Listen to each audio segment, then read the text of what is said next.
This is a lecture from Open Tuition.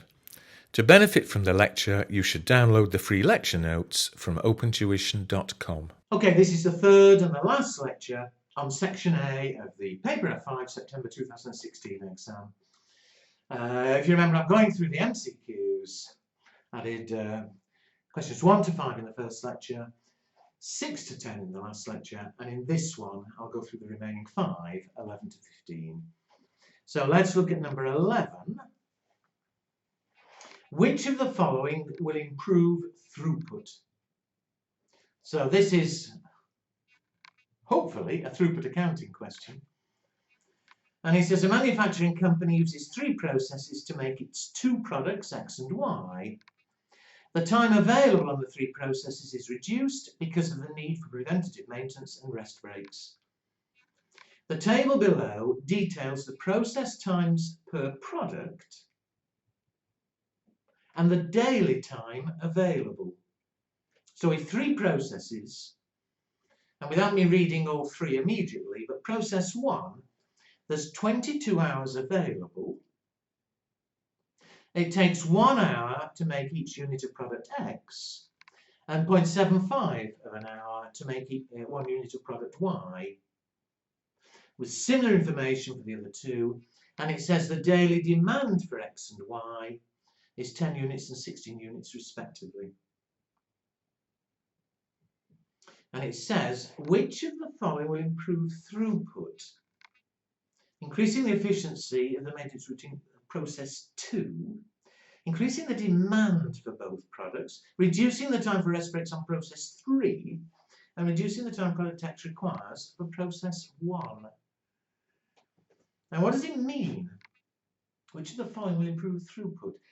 It's saying which of the following will mean we can produce more. You know, at the moment we're producing, well, we want to produce, the demand is 10 and 16. To improve throughput, we want to produce more. And why can't we produce more than we're currently producing? It's because one of the processes will be limiting us, one of them will be a bottleneck. So let's just check which one is limiting us. Process 1, how much time would we need to produce 10 X's and 16 Y's? Well, each X takes 1 hour, 16 Y's, each Y takes 0.75 hours. So how many hours would we need in total? 10 plus 12, 22 hours. And process 1 has got 22 hours available. So that's okay. Process 1 isn't limiting us. What about process 2? We want to produce 10 X's and each takes 0.75 hours. We want to produce 16 Y's and each takes 1 hour. 7.5 plus 16, 23.5 hours. There we have a problem. There's only 22 hours available, and so process 2 is limiting us. It's stopping us producing as many as we want to. What about process 3? How many hours would we need there? Well, for 10 X's at an hour each, 16 Y's at 0.5 hours each, 10 plus 8, 18 hours. And of course, with 18 hours available, so process 3 isn't a problem. The problem is process 2. That's the bottleneck. We want to produce 10 and 16, process 2, with not enough hours available. That's what is resulting in us producing less. So, which of the following will improve the throughput? A, increasing the efficiency of maintenance. Process 2, yes. If process 2 can be more efficient and have more time available, then we'll be able to produce more. Increasing the demand? Well, no, increasing demand won't make any difference. As things stand, process 2 is already limiting us. What about 3, reducing the time taken for rest breaks on process 3? No, process 3 we've got enough hours anyway. That one isn't limiting us. And finally, D, reducing the time product X requires for process 1. No, process 1 isn't a problem. We've got enough hours. It's not limiting us. It's process 2 that's the problem. And therefore, again, the answer is A. If we increase the efficiency of maintenance, we'll have more hours. That will enable us to produce. We'll have a greater throughput. Question 12. What is the material's operational price variance? Well, this really is back to having learned rules. You know, if you haven't learned the rules, I'm afraid you're going to have to study or go back to the lectures. It's the operational price variance that we're interested in. And let's have a read. Plasbaz uses recycled plastic to manufacture shopping baskets. The standard price of recycled plastic is 50 cents per kilo, and the standard usage is 0.2 kilos, which is probably going to be irrelevant. We'll see. It is the price variance we're after. Budgeted production is 80,000. Due to recent government initiatives to encourage recycling, the standard price was expected to reduce to 40 cents a kilo.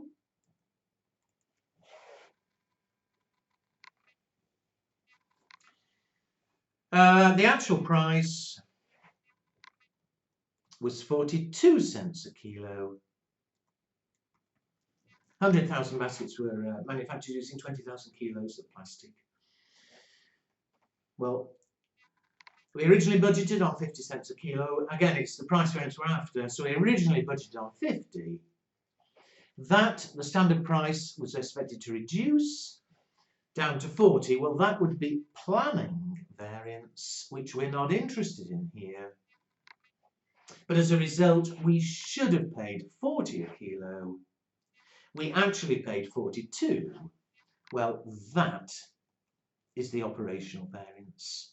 The difference between what we actually paid and the revised standard. And so it's clearly adverse. So even without doing anything else, if you're guessing the answer is C or D, we spent more than the revised standard. How much? Well, we take our actual usage, our actual purchases rather. The actual purchases, rightly or wrongly, were 20,000 kilos. We compare actual with revised standard. So either cost out at 42 cents, compare with costing out at 40 cents, or, of course, it's just the difference, an extra 2 cents per kilo. 20,000 kilos at 2 cents is 400. And I've already said it's adverse. We actually paid more per kilo than the revised standard. So, which is the answer? C. Next one, number 13.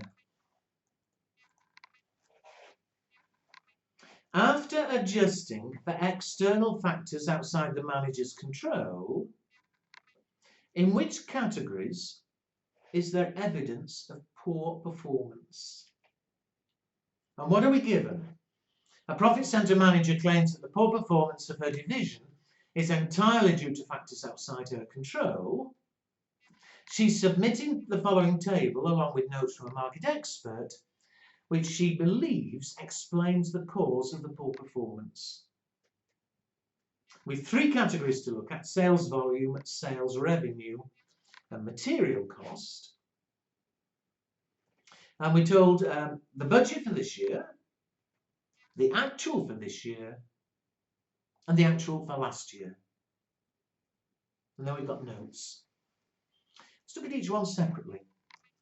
First of all, the sales volume. What does the market expert say? It says the entire market has decreased by 25% compared to last year.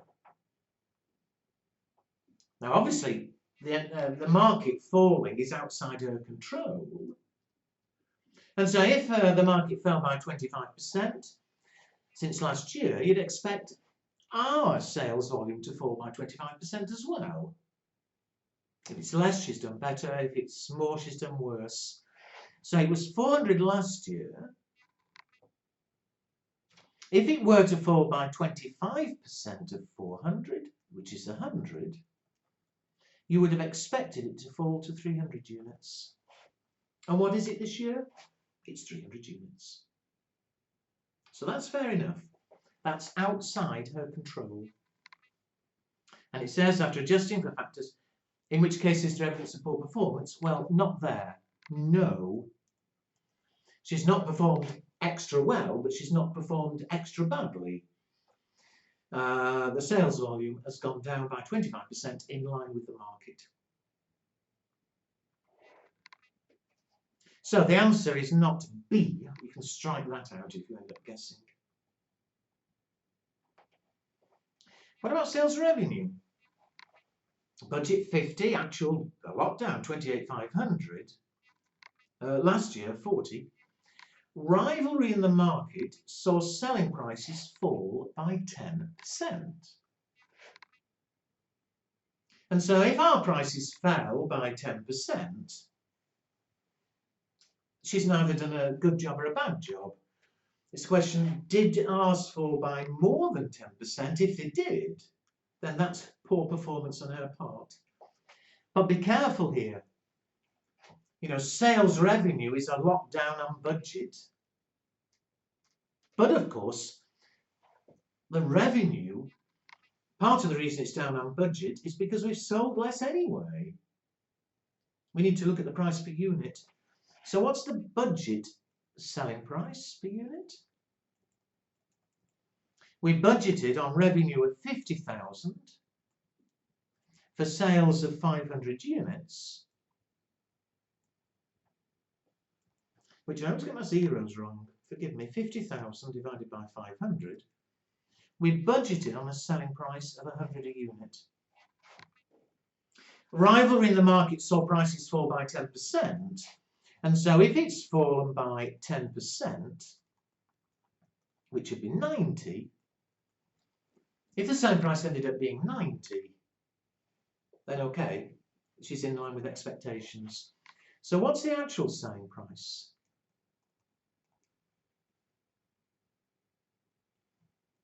The actual revenue was 28,500. That was for sales of 300 units.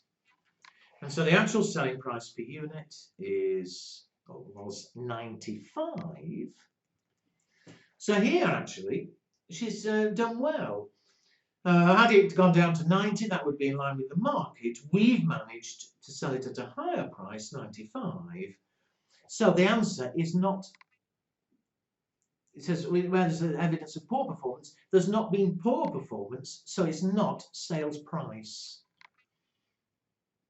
So we already know it's not sales volume and it's not sales price. Well, there's only one left. If you look at the choices, it's A. The answer must be A. But obviously, let's check. And in the exam, if you're short of time, risk it. If you've got time, check. What about material? As demand for the raw materials is decreasing, suppliers lowered their price by 5%. Well, they've got the total material cost. We need the cost per unit. So the budget cost per unit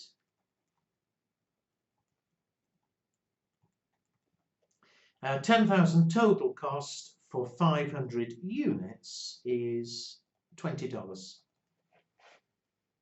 Suppliers lower their prices, so you'd now expect they should have paid $20 minus 5% of 20. What's 5% of 20? 19. So you'd have expected her to have paid 19. What did she actually pay? The actual cost per unit. The total, 6,500. How many units? 300. So the actual cost per unit she paid £21.67. So there is a problem. She's paid more than we budgeted on, despite the fact that suppliers had lowered the prices. And so something has gone wrong. This is poor performance. And I said a moment ago, since we'd eliminated the others, the answer is A, and that confirms it.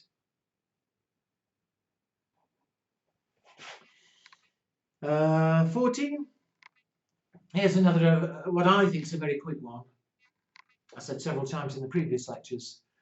A little short one like this without calculations. You either know the answer, it's a quick one, tick it, or you know that you don't know the answer. Don't waste time, guess it. Which of the following statements regarding market penetration as a pricing strategy are correct? Market penetration, remember, is when we charge a low price to try and gain market share. It's useful if significant economies of scale can be achieved. Yes. Economies of scale means that if we produce more and more, we can save money and have lower cost and therefore charge a lower price. So it's useful there. Charge a low price, hopefully we'll sell a lot. Therefore the costs are lower. So 1, yes. What about 2? It's useful if demand for a product is highly elastic. Yes. Remember, elasticity, a product's elastic if a change in the selling price, the more elastic it is, the more a change in the selling price will change demand.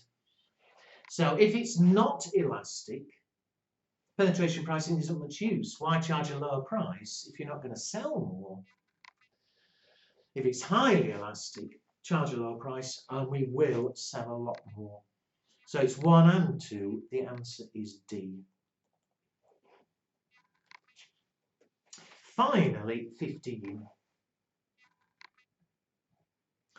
Using activity-based costing, what's the total fixed overhead amount to be absorbed into each unit of product B? What are we told? A company makes 2 products using the same type of materials and skilled workers. The following information is available. We've got the budgeted volume of each product, the material cost per unit, and the labour cost per unit. Fixed costs relating to material handling amount to 100,000, and the cost driver for these costs is the volume of material purchased. General fixed costs absorbed on the basis of labour hours are 180. So we've 2 fixed overheads there, material handling and general. We need to absorb them. The question is how much will be absorbed to B per unit. Well, I'll do it in total and then divide by the number of units to get an overhead per unit. And with these 2, we've got this material handling one of 100,000, and we've got general of 180. So we've got to split each of them in total between A and B. And then, like I do in the lecture, we can divide by the number of units to get the cost per unit. It's only B that we need to work through, not A. Well, how are we going to charge them? Material handling, the cost driver is the volume of material, and we've got a little problem. For volume of material, I need to know how many kilos of material each product was using, and I don't. But we are told they use the same type of material. So presumably, product A, product B, the cost per kilo of material must be the same.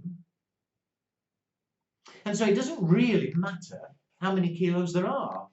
What I'm getting at, you see, if the cost per kilo is 10, then it means product A uses 1 kilo and product B uses 2 kilos. If the cost per kilo is 5, Same ratio. Product A, if it's 5 per kilo, is using 2 kilos. Product B is using 4 kilos. So we can actually do it on the dollars. And so as workings, what's the total material cost? For A, 1,000 at $10 is 10,000. B, 2,000 units at 20 is 40,000, a total of 50. And so I say again, it doesn't matter that it's not kilos, since they're all the same cost per kilo. If we do it on cost, we'll absorb materials handling, well, 10 out of 50, 10 50ths to A, which is 20,000, and 40 out of a total of 50, 40 50ths of 100 to B, which is 80,000. And once you've sorted that out, it's exactly the same logic for general. This is based on labour, but again, they're using the same type of labour, so the cost per hour would be the same. So we can do it on total cost. The total labour cost A, 1,000 units at $5 is 5,000. B, 2,000 units at 20 is 40,000. Total 45. And so we'll split the general in that ratio. And remember, we're only asked for B, so I've already wasted a bit of time earlier doing a bit of A. To B, the cost is 40 out of a total of 45. And so we'll take that proportion of the 180. 160,000. 5 out of 45 will go to A. I won't waste time on A, it's not asked for. So the total overhead is going to be at 240,000. We want the cost per unit. How many units of B are there being produced? 2,000.